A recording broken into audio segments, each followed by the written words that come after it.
कौन हो तुम? नेहा डर गई, पर संयम रखा। उसने कहा, मैं नेहा हूँ, आपकी मदद करने आए हूँ। तभी हवा ठंडी होने लगी, पर वो आवाज फिर से आई, मैं मृणालिनी हूँ, मुझे न्याय चाहिए। उस रात नेहा ने गांव में ही एक लॉज में ठहरने का फैसला किया। वो चैन से सो नहीं पा रही थी। बार बार मृणालिनी की आवाज गूंज रही थी। अगले दिन वो फिर हवेली पहुंची। इस बार मृणालिनी की आत्मा ने खुद को एक धुंधली छाया के रूप में दिखाया। आंखों में गहराई थी, लेकिन चेहरा करुणा से भरा था। मेरा विवाह मेरे प्रेमी सत्यव्रत से होना था, मृणालिनी ने बताया।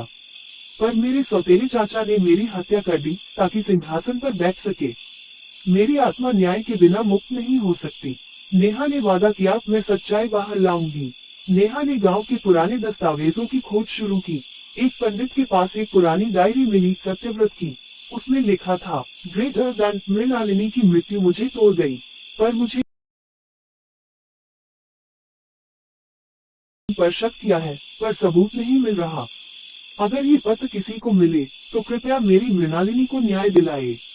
नेहा को एक और सुराग मिला, हवेली की भूमिगत तहखाना। वहाँ एक संदूक में भैरव सिंह की एक तलवार और जहर की शीशी थी।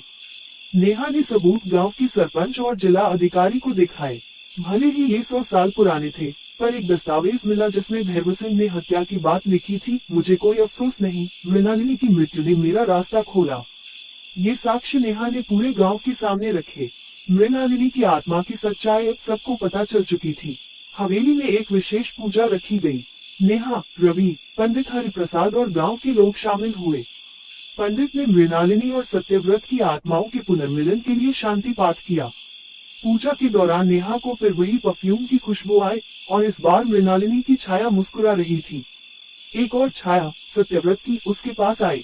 दोनों आत्माएं एक हो गईं, और हवा में गायब हो गईं। गांव में एक अजीब सा सुकून फैल गया।